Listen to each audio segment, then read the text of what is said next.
Obrigada a todos que estão aqui conosco hoje. Para mim é um dia muito feliz, onde estamos encerrando, né, estudando a última lição desse livro maravilhoso. Para mim a sensação é como se eu tivesse feito um curso, um curso sobre a vida de Jesus, onde eu consegui aproximar melhor as minhas memórias, as imagens na minha mente, desse irmão, desse mestre tão grandioso, que trouxe mensagens tão valiosas para nós e que nos permite estar aqui reunidos hoje, nesse dia, nesse primeiro advento, para falar em nome dele. Então, é com muita alegria no meu coração, com muito carinho, que eu agradeço a oportunidade, agradeço a espiritualidade que nos permitiu realizar todo esse estudo, agradeço ao grupo também, essas irmãs tão queridas, que nos recebem com tanto carinho, com as nossas ideias, né, com as nossas vontades, né, de continuar aí no livro, com essa proposta, que sempre apoiaram essa proposta. Então, realmente deixar o meu coração cheio de gratidão aqui para vocês. E hoje, como foi bem colocado, vamos falar da lição 30, de título Maria. Quem é Maria? Quem foi Maria? Né? Quem é esse espírito tão grandioso que ela representa para nós? E é importante dizermos que Maria, ela participou, né? Nós sabemos que ela participou de uma forma direta, de uma forma tão grandiosa na presença, na vida de Jesus aqui conosco, no planeta Terra, e com certeza era um espírito de escola gigantesco, né? De um nível de evolução enorme, que a gente jamais pode esquecer de levar isso em conta. Nós podemos lembrar lá no A Caminho da Luz, Emmanuel, quando fala, né, nas vésperas do Senhor, antes de Jesus vir à Terra, de vir aqui colocar a boa nova, de dar o seu exemplo de amor mais puro, houve-se a reunião, né, a reunião dele com os espíritos, vários espíritos muito evoluídos, que iriam ajudar ele nessa missão aqui na Terra. Tanto é que Emmanuel, nesse trecho, ele diz, né, o Cristo reúne as assembleias de seus missionários, movimenta as entidades angélicas do sistema nas proximidades da Terra. Escolhem-se os instrutores, os precursores imediatos, os auxiliares divinos. Então, é de se esperar, né, podemos imaginar que Maria também estivesse nessa reunião, participando das decisões, de tudo ali, né, de tudo que envolveria a vinda do Mestre à Terra. Então, imaginemos, né, se nós, que somos meros mortais, que somos seres ainda tão pequenos, tão imperfeitos, temos toda uma programação espiritual, o que não podíamos dizer de Maria, que ia trazer a vida na Terra, o nosso mestre, o governador terrestre.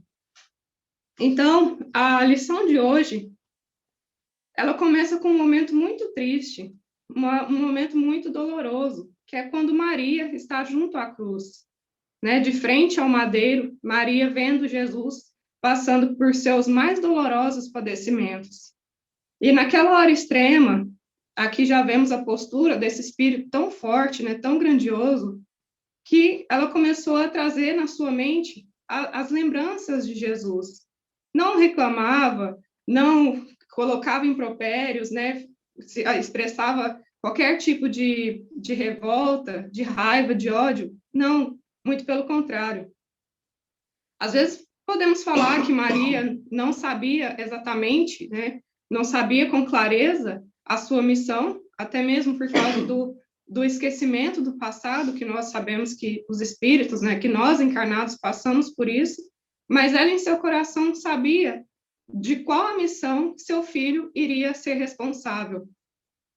E aqui já no início, né, nesse instante em que ela observa Jesus na cruz, na crucificação, as primeiras lembranças dela era com relação às circunstâncias maravilhosas do nascimento de Jesus. Quando Jesus, antes, né, quando o anjo Gabriel foi avisá-la da chegada do Mestre. E algumas passagens, né, bem colocadas, podemos ver no Evangelho de Lucas, lá desde o capítulo 1, lembrando que Lucas, ele não viveu com Jesus, né, não era um dos discípulos, evangelistas, como dissemos, né, como Mateus, João, por exemplo, mas Lucas, na verdade, era um discípulo de Paulo de Tarso, e ele, a maior fonte de pesquisa, né, vamos dizer assim, para as suas escrituras, para o seu evangelho, foi exatamente Maria, porque ele teve contato pessoalmente, né, ele conversou e obteve vários fatos a partir das histórias, né, do que Maria contava para ele. E lá no Evangelho de Lucas, podemos ver quando Gabriel, o anjo Gabriel, vai até Maria para falar para ela que ela receberia o mestre em seu ventre. E é interessante, já aqui no início, quando Gabriel vai até Maria, a forma como ele fala com ela, né? Quando ele a vê, quando ele vai saudá-la, quando ele vai cumprimentá-la, ele não diz, olá, Maria, ou então bom dia, boa tarde, boa noite. Não, tudo bem? Como vai a senhora? Nada disso. Ele diz, salve, agraciada. Ou seja, salve, ele estava saudando-a, né? Como quando a gente vê uma pessoa de autoridade, né, de superior, nós dissemos, salve, senhora. E assim Gabriel falou com Maria, justamente por essa evolução espiritual desse espírito, né, de Maria. Salve, agraciada, o Senhor é contigo, bendita és tu entre as mulheres. E vendo o anjo, Maria perturbou-se com suas palavras e considerava que saudação seria aquela. Esse anjo chegando, né, falando comigo dessa forma, Maria, na sua humildade, não entendia. Disse-lhe então o anjo, Maria, não temas, porque achaste graça diante de Deus. E eis que em teu ventre conceberás e darás à luz um filho, e pôr-lhe-ás o nome de Jesus.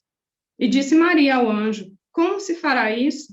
Pois não conheço homem algum, já que ela tinha acabado, né, de se casar com seu marido, José, aqui traduzindo, mas eu nem arrumei as coisas, nem fizemos nada. Como assim? E aí o anjo explica para Maria que era o Senhor, o enviado de Deus, né? Aquele que traria a verdade à terra, o exemplo do amor na terra.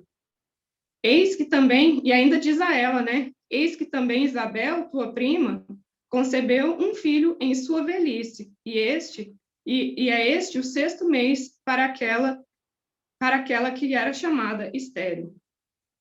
E Maria, né, escutando e recebendo essa mensagem do anjo Gabriel, apenas diz, eis aqui a serva do Senhor, cumpre-se em mim segundo a tua palavra. Então, essa entrega, essa confiança, já desde a primeira anunciação, desde o primeiro momento de Maria com relação aos desígnios do Senhor.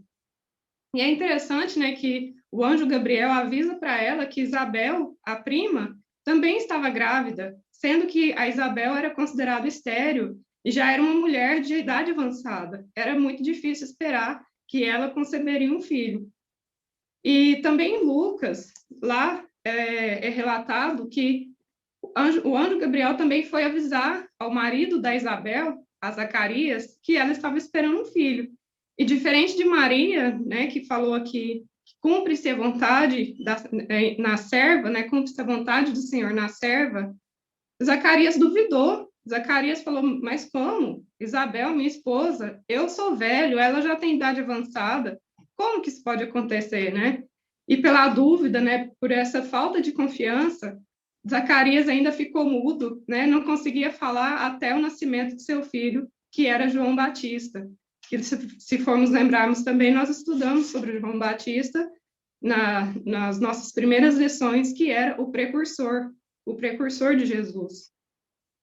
E Maria, sabendo da gravidez de sua prima, de Isabel, ela foi visitá-la. E assim que Maria saudou Isabel, né, Maria chegando, cumprimentando a sua prima, é relatado. E aconteceu que, ao ouvir Isabel a saudação de Maria, a criancinha saltou no seu ventre. Isabel foi cheia do Espírito Santo e disse a Maria, bendita és tu entre as mulheres, e bendito o fruto do teu ventre. Pois eis que, ao chegar aos meus ouvidos a voz da tua saudação, a criancinha, o filho que ela estava esperando, saltou de alegria no meu ventre. Então, somente a presença de Maria, e claro, ali junto a ela, Jesus também sendo gerado, João Batista, no útero da Isabel, já, né, saltitou ali de alegria por apenas ouvir a voz de Maria, aquela que estava gerando o Salvador. E outro fato interessante, que nesse momento estava na lembrança de Maria, Maria recordando todos esses fatos, né, que colocava ela a missão de seu filho. Assim que Jesus nasceu, ele foi apresentado ao templo e lá tinha o sacerdote Simeão, o velho Simeão, que era um homem considerado justo, temedor a Deus. E assim, quando Maria e José apresentaram Jesus a ele, ele disse, e fora-lhe divinamente revelado, que ele não morreria antes de ter visto o Cristo. Ou seja, foi revelado para Simeão que ele não morreria antes de ver o Salvador. E quando ele pega Jesus no colo, ele fala, agora meus olhos podem se fechar, porque o Salvador veio até nós, está aqui. E diz a Maria, eis que é este posto para a queda e elevação de muitos em Israel, e para sinal que será contradito. E avisa Maria, e uma espada transpassará também a tua própria alma, para que se manifestem os pensamentos de muitos corações. Então, podemos perceber que, por mais que às vezes Maria não lembrava da sua missão, não lembrava do papel de Jesus, da missão de Jesus, de colocar o evangelho, ela tinha sido avisada e tinha acontecido vários acontecimentos aí maravilhosos, né, para trazer a notícia do mestre e, ao mesmo tempo, dar-lhe força, justamente por essa missão que o mestre iria cumprir e todos os seus padecimentos. E depois dessas lembranças, de todos esses fatores, bem no início, quando ela começou, quando a sua gestação se iniciou, ela lembra também do momento do nascimento de Jesus, da manjedoura, que era o símbolo maior da humildade, como significando aí que a humanidade é a primeira entre todas as virtudes, aquela que dá início a todas as outras virtudes. E Maria chorando muito, né, naquele instante tão sofredor, lembrando também as cenas da infância do pequenino Jesus, quando ele nasceu, lembrando também a cada momento a intervenção da providência divina, e se questionava com essas lembranças, o que fizera Jesus, meu filho tão querido, por merecer tantas amarguras, tantas amargas penas? E lembrando Jesus desde pequeno, quando ele já ajudava as pessoas, quando ele andava, né, pelas ruas pedregosas, trazendo boas lições, a esperança, a mensagem da Boa Nova. E havia pessoas que andavam nas ruas, iam até a casa de Maria para saudar Jesus, agradecer aquele pequenino pelas suas palavras maravilhosas. E ela ainda lembrava de um fato interessante, quando Jesus, um dia, guiou até a sua casa ladrões, homens que eram considerados ladrões, e Maria lembrava de quanto amor Jesus dava para aqueles irmãos que eram considerados ladrões, mas ainda assim recebia-os em sua casa. E aí, em seguida, dada essa missão celestial dela, né, em conduzir Jesus, ainda criança, ela lembrava também do início da propagação do evangelho. Jesus, lá ali em sua vida pública, curando irmãos, trazendo a cura para cegos, leprosos, paralíticos, tudo aquilo de bom que ele tinha feito. E, novamente, essa questão, né, que profundos desígnios haviam conduzido seu filho adorado à cruz do suplício. Mas, nesse instante, diz-nos Humberto de Campos, que uma voz amiga lhe falava ao espírito, dizendo das determinações insondáveis e justas de Deus, que precisam ser aceitas para a redenção divina das criaturas. Seu coração rebentava em tempestade de lágrimas irreprimíveis. Contudo, no santuário da consciência, Maria ainda repetia a afirmação de sincera humildade: faça-se na escrava a vontade do Senhor. Então, por mais todo o sofrimento, Maria ainda seguia a sua fé incessante em Deus, né, nos desígnios de Deus. Ela não entendia por que Jesus precisava passar por aquilo, mas ela entendia que Deus tinha maiores desígnios, que apesar deles estavam sofrendo, vendo Jesus naquele instante, naquele sofrimento, muito provavelmente o Senhor guardava eternos e insondáveis desígnios e também imaginava, né, a festa que iria ter do outro lado por receber de volta o mestre. E naquele instante, Maria se sentindo triste, observando Jesus recebendo todos aqueles impropérios, a violência dos soldados, aquelas lanças, né, que riscavam o ar próximo a ele, as ironias, né, que todos ali colocavam para Jesus. E naquele instante tão sofrido, com tantos padecimentos, Maria sentiu que alguém chegava e colocava as mãos em seu ombro, né, de uma forma carinhosa. E aí, quando ela vira, ela vê João o evangelista, lembrando que dos 12 discípulos, né, dos 12 que Jesus escolheu para o seu colégio apostólico, um o traiu, o outro negou, e os outros 9 fugiram, foram embora. E apenas João ficou, e ainda colocando aqui que ele conseguiu vencer essa fraqueza criminosa em que havia mergulhado os demais companheiros. E estendi os braços, então, para Maria, consolando naquele instante. E os dois abraçados ali, cada um tentando, né, se consolar, vendo o sofrimento do mestre, eles buscam ansiosamente pelo olhar do mestre, sabendo que mesmo naquele sofrimento maior, ele ainda guardava em seu coração a coragem, a força. E percebendo Jesus, né, percebendo a ansiedade e olhando para eles, Maria diz: meu filho, meu amado filho, naquela aflição, diante da serenidade daquele olhar. Então, Jesus olhando para eles, né, naquela serenidade, naquela calma, Maria ainda se sentindo mais incomodada. Como, né? Como fazem isso contigo? E diz: meu filho, meu amado filho. Mas Jesus, olhando para os dois, com aquele olhar mais terno, mais carinhoso, fala para Maria: mãe, eis aí teu filho. E dirigindo-se de modo especial, com leve aceno a João, disse: filho, eis aí a sua mãe. Maria continuou a chorar nesse pranto doloroso, mas João conseguiu entender a mensagem que o mestre colocava naquele instante mais supremo. Jesus, mestre, ensinava que o amor universal era o sublime coroamento de sua obra.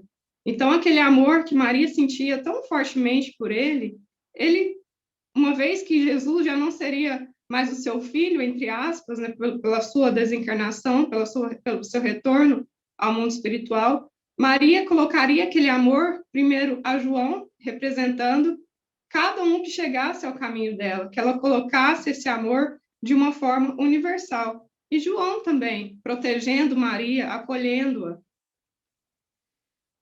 Então, João entendeu que no futuro a claridade do reino de Deus revelaria aos homens a necessidade da cessação de todo o egoísmo. Então, Jesus respondendo a Maria: meu filho, você é mãe de todas, você pode amar a todos. Não só para o círculo familiar, senão também para todos os necessitados do mundo, e que no tempo de cada habitação permaneceria a fraternidade real, para que a assistência recíproca se praticasse na terra, sem serem precisos os edifícios exteriores, ou seja, sem ser necessário o lugar específico para agir com fraternidade, com solidariedade. Até então, né, continuou aquele sofrimento, essas cenas dolorosas, até o momento que Jesus foi retirado da cruz, Maria recebe-o em seus braços, e depois, como até é colocado, né, no livro Há 2000 anos, após a crucificação de Jesus, aquela tempestade, né, como a levar todo aquela poluição, vamos dizer assim, da atmosfera espiritual daquele instante tão pesado, tão difícil para a nossa humanidade. Bem, depois desse evento, né, desse triste momento da crucificação do Mestre, Maria ela vai para Bataneia, onde tinha alguns parentes mais próximos que a esperavam. Enquanto Maria conservava consigo as lembranças do Mestre, né, as lembranças de seu filho, com muito carinho, com muito amor, ela percebia que começava a ter certos conflitos com relação àquilo que o seu filho tinha trago de ensinamento. Então, por exemplo, na Bataneia, onde ela estava, pretendia se manter uma certa aristocracia espiritual, por efeito dos laços consanguíneos que ali aprendiam, em virtude dos elos que a ligavam a José. Em Jerusalém, digladiavam-se os cristãos e os judeus, com veemência e acrimônia. Na Galileia, os antigos cenáculos, simples e amoráveis da natureza, estavam tristes e desertos. Então, todo esse clima tão estranho por causa da passagem do Mestre, por causa da ausência do Mestre. Mas aquela mãe amorosa jamais esquecia quanta felicidade ela tinha tido no mundo com Jesus, né? Então, ela sentia aquela saudade enorme, mas sempre guardava em seu coração as esperanças mais elevadas do céu. A sua vida era uma devoção incessante ao rosário imenso da saudade, às lembranças mais queridas. Tudo que o passado feliz edificara em seu mundo interior revivia na tela de suas lembranças, com minúcias somente conhecidas do amor, e lhe alimentavam a seiva da vida. Então, o que alimentava Maria naquele instante era exatamente as memórias que ela tinha de seu filho. Bem, e depois de um certo tempo, sempre carregada, né, dessas lembranças de Jesus, João voltou a procurar Maria. Depois de vários anos, Maria morando, né, com seus parentes nessa cidade, João, que se encontrava em Éfeso, vai até Maria para convidá-la a morar com ele, para que eles continuassem aquele trabalho que Jesus tinha iniciado, tinha ensinado a eles. E aí ele fala a Maria que ele tinha conseguido uma casinha em Éfeso, naquele instante, pertencia à Grécia, e nessa cidade várias pessoas se afinizavam muito com a mensagem de Jesus. Então, João, ele recebeu como uma doação essa casa de uma pessoa de poder, né, de um poderoso que tinha afeição à mensagem do Cristo, então forneceu esse lugar para ele. E assim que ele conseguiu esse lugar, ele vai até Maria, lembrando principalmente das palavras de Jesus, né? Quando Jesus olha para Maria e diz: Maria, eis o teu filho, e João, eis a tua mãe. Maria, claro, se sentiu muito feliz e queria, sim, aceitou com muita satisfação esse convite de João para que eles continuassem a trabalhar com as ideias cristãs. E nesse lugar, então, Maria e João se reuniam para cultivar a lembrança permanente de Jesus. Quem melhor do que ela para repassar essas lembranças mais puras, mais carinhosas do Mestre? Então, todos, né, ali da região começaram a ouvir, começaram a falar sobre, né, que naquele lugar existia Maria, que era a mãe do Mestre, e também João, que sempre estava ali a colocar a mensagem, a ensinar sobre os ensinamentos da Boa Nova. Então, é muito interessante essa união de Maria e de João, João colocando os ensinamentos, né, como um apóstolo fiel a Jesus, e Maria com o seu sentimento materno, com essas carinhosas lembranças. Se lembrarmos de qualquer instituição religiosa, seja o centro espírita, seja uma igreja católica, né, qualquer estabelecimento religioso com boas intenções, lembremos desses dois pilares, né? Se não o ensinamento, aqui representado por João, e também o acolhimento, representado por Maria. E uma vez ele sabendo da presença de Maria naquela casinha, o que começou a acontecer lá? O atendimento fraterno, né? As pessoas iam naquela casa justamente para buscar as palavras de consolação, para ouvir Maria falar com tantos detalhes, com tanto carinho, daquele mestre tão amoroso, tão perto dos sofredores, trazendo mensagens tão graciosas, cheias de esperança para todos os sofredores. Falava, né, Maria de Jesus com maternal enternecimento, enquanto o apóstolo comentava as verdades evangélicas, apreciando os ensinos recebidos. Ao passo que João pregava na cidade as verdades de Deus, ela atendia no pobre santuário doméstico aos que a procuravam, exibindo-lhe suas úlceras e necessidades. E aquilo ficou tão presente que aquela casinha ficou conhecida como Casa da Santíssima. E esse nome, Santíssima, foi justamente um dos miseráveis leprosos que foi buscar por consolo, depois de aliviado em suas chagas, beijou as mãos reconhecidamente de Maria e diz a ela: Senhora, sois a mãe de nosso mestre e nossa mãe santíssima. Então, para a gente guardar no coração essas palavras, essas lembranças, e que a gente se liberte, né, de qualquer preconceito, porque às vezes falamos de Maria, falamos da Mãe Santíssima, achamos que é igregismo ou que é algo relacionado ao catolicismo, mas que a gente se desprenda disso, né, que lembremos com muito carinho dessa Mãe Consoladora, da Mãe Santíssima.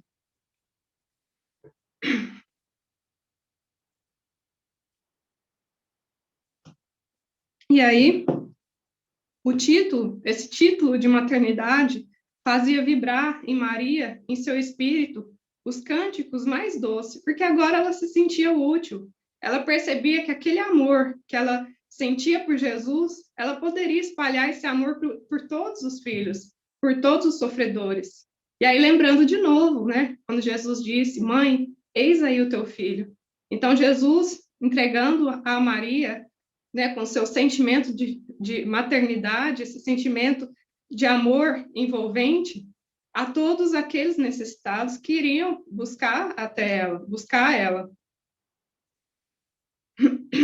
E aqui Humberto de Campos dá um destaque das falas de Maria, das suas palavras de consolo, quando um necessitado diz a ela: Minha mãe, como poderei vencer as minhas dificuldades?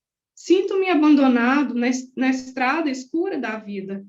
Maria lhe enviava o olhar amoroso da sua bondade, deixando nele transparecer toda a dedicação eternecida de seu espírito maternal. E dizia a ele: Isso também passa, carinhosamente. Só o reino de Deus é bastante forte para nunca passar de nossas almas, como eterna realização do amor divino.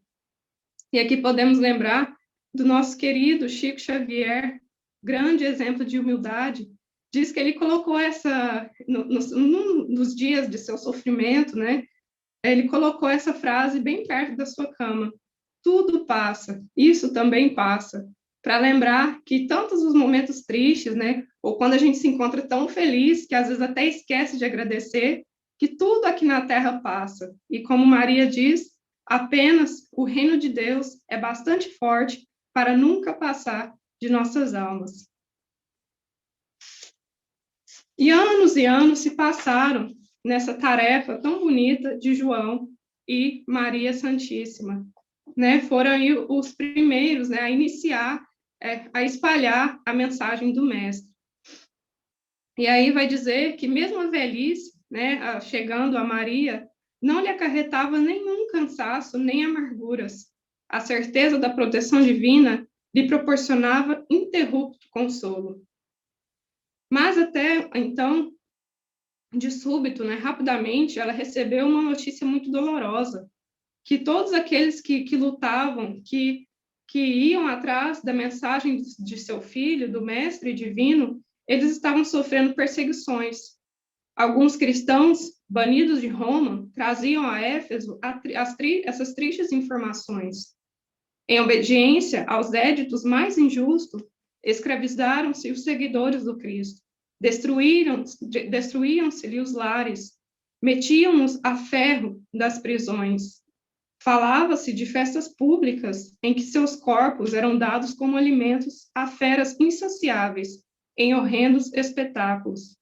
E aí Maria, sabendo de todas essas notícias, ela orou, ela começou a orar, confiar em Deus, pedindo que todos aqueles que se encontrassem em angústia do coração, por amor de seu filho. Então, pedindo em favor a esses que sofriam tanto por apenas seguirem a Jesus. E Maria, nessas preces, nessas orações, elevando o seu pensamento, num certo instante, chegou um pedinte, né? Como já era de costume, ela já, né, havia se acostumado com essa situação daqueles que iam até ela para receber consolações. E esse pedinte disse a ela: minha mãe, venho fazer-te companhia e receber a tua bênção. E claro, Maria recebeu com todo carinho, convidando para entrar, mas ela sentia que aquele andante, aquele mendigo, ele tinha algo diferente, ele inspirava a ela uma grande simpatia. E aquele peregrino, diferente dos outros, né, que sempre pediam e falavam dos seus sofrimentos e queriam receber consolações, esse era diferente. Ele começou a dar consolação a Maria. E ele falava sobre o céu, confortando-a muito delicadamente, falava para ela sobre as bem-aventuranças. E aí ela ficou empolgada, né, surpresa. Que mendigo seria aquele que lhe acalmava as dores secretas da alma saudosa com bálsamos tão dulçurosos? Onde ouvia aquela voz meiga e carinhosa noutros tempos? Era familiar. Que emoções eram aquelas que lhe faziam pulsar o coração de tanta carícia? Seus olhos se umedeceram de ventura, sem que conseguisse explicar a razão de sua terna emotividade. Então, aquele hóspede, aquele pedinte, vendo essa emoção de Maria, ele estende as mãos para ela, generosa, e diz: minha mãe, venha aos meus braços. E quando Maria percebe aquelas mãos, ela vê o sinal da cruz, né? As chagas naquela mão que tinham sido crucificadas. Ela discretamente olha aos pés também e vê aquelas mesmas chagas e percebe, né, naquele mendigo, naquele pedinte, a presença de seu filho que vinha visitá-la. Meu filho, né, observando as úlceras que te fizeram, e abraça ele, né, com tanto amor, tocando aquelas úlceras, percebendo, né, todas aquelas chagas que ela, com seus olhos, né, tão próxima, viu os soldados, né, provocarem em Jesus. E naquele instante, naquela emoção tão grandiosa, ela faz um gesto, né, querendo se ajoelhar, mas Jesus, ao mesmo tempo, segura ela, abraçando, e ele, nesse caso, né, e ele, nesse tempo, que se coloca de joelhos a ela, beijando-lhe as mãos, dizendo em carinhoso transporte: sim, minha mãe, sou eu, venho buscar-te, pois meu Pai quer que sejas no meu reino a rainha dos anjos. Maria, claro, cambaleou, ficou tomada de inexprimível ventura. E devido, né, a esse momento tão emocionante, ela paralisou. Ela ficou como um estado de êxtase e ficou paralisada assim por algum tempo. Alguns dizem que foram até alguns dias, até então que seu corpo fosse realmente desligado de seu espírito e Maria levada novamente ao mundo espiritual. Então, vemos aqui a presença, né, a visita do Mestre para buscar a querida mãe, a Mãe Maria, a Mãe Santíssima. A alvorada desdobrava o seu formoso leque de luz quando aquela alma eleita se elevou da terra, onde tantas vezes chorara de júbilo, de saudade e de esperança. Não mais via seu filho bem-amado, que certamente a esperaria, com as boas-vindas, no seu reino de amor, mas extensas multidões de entidades angélicas a cercavam cantando hinos de glorificação. Experimentando a sensação de estar afastando do mundo, naquele momento, Maria se elevando e vendo, né, tudo por cima, desejou rever a Galileia com seus sítios preferidos. Bastou a manifestação de sua vontade, ou seja, ela nem pediu, nem falou, não expressou nada, apenas teve a vontade para que aqueles anjos, aquela equipe, né, angélica, conduzissem à região do lago de Genezaré, de maravilhosa beleza. Reviu todos os quadros do apostolado de seu filho, e só agora, observando do alto a paisagem, notava que o Tiberíades, em seus contornos suaves, apresentava a forma quase perfeita de um alaúde. E alaúde, aqui no caso, era um instrumento muito utilizado naquela região, né, no Oriente Médio, semelhante ao violão. Então, era um instrumento musical, e Maria viu que o contorno, né, do Tiberíades lembrava muito bem a esse alaúde. Lembrou-se, então, de que naquele instrumento da natureza, ou seja, o rio, né, o instrumento da natureza, fazendo essa analogia com o alaúde, Jesus cantara o mais belo poema de vida e amor em homenagem a Deus e à humanidade. Aquelas águas mansas, filhas do Jordão marulhoso e calmo, haviam sido as cordas sonoras do cântico evangélico.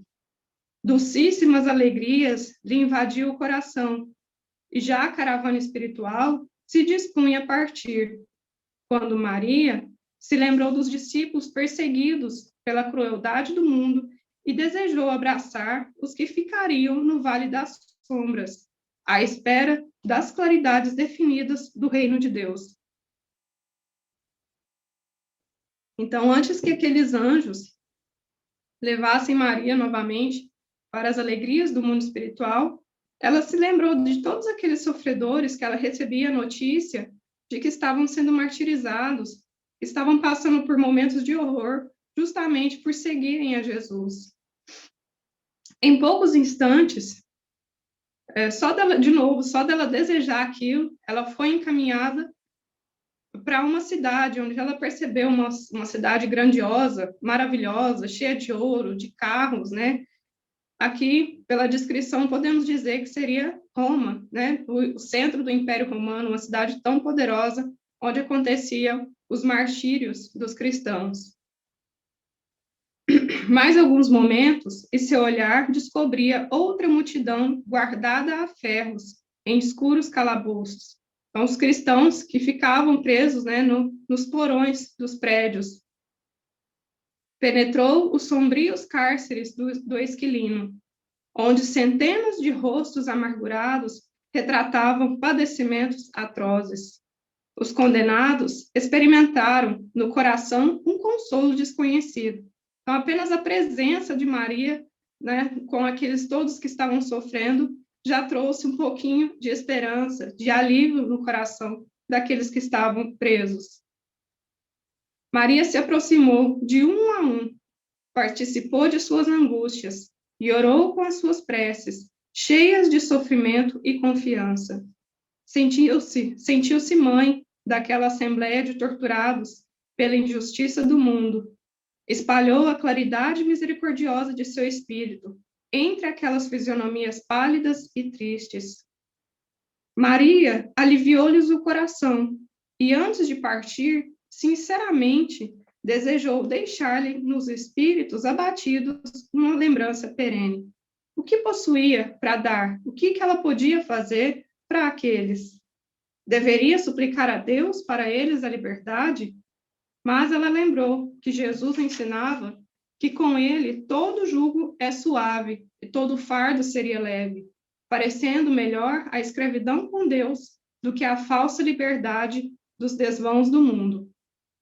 Recordou que seu filho deixara a força da oração como um poder incontrastável entre os discípulos amados. Então, Maria rogou ao céu que lhe desse a possibilidade de deixar entre os cristãos oprimidos a força da alegria. E depois dessa oração, Maria se aproxima de uma jovem que estava ali também encarcerada, uma jovem de rosto descarnado e malicento, e chegou no ouvido dela e disse: Canta, minha filha, tenhamos bom ânimo, convertamos as nossas dores da terra em alegrias para o céu. A triste prisioneira nunca saberia compreender o porquê da emotividade que lhe fez vibrar subitamente o coração.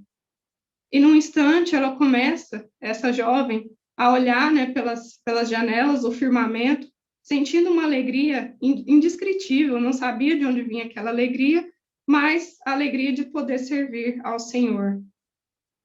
E nesse instante ela começa a cantar, canta um hino de profundo e eternecido amor a Jesus, em que traduzia sua gratidão pelas dores em que eram enviadas, transformando todas as suas amarguras em consoladoras rimas de júbilo e de esperança.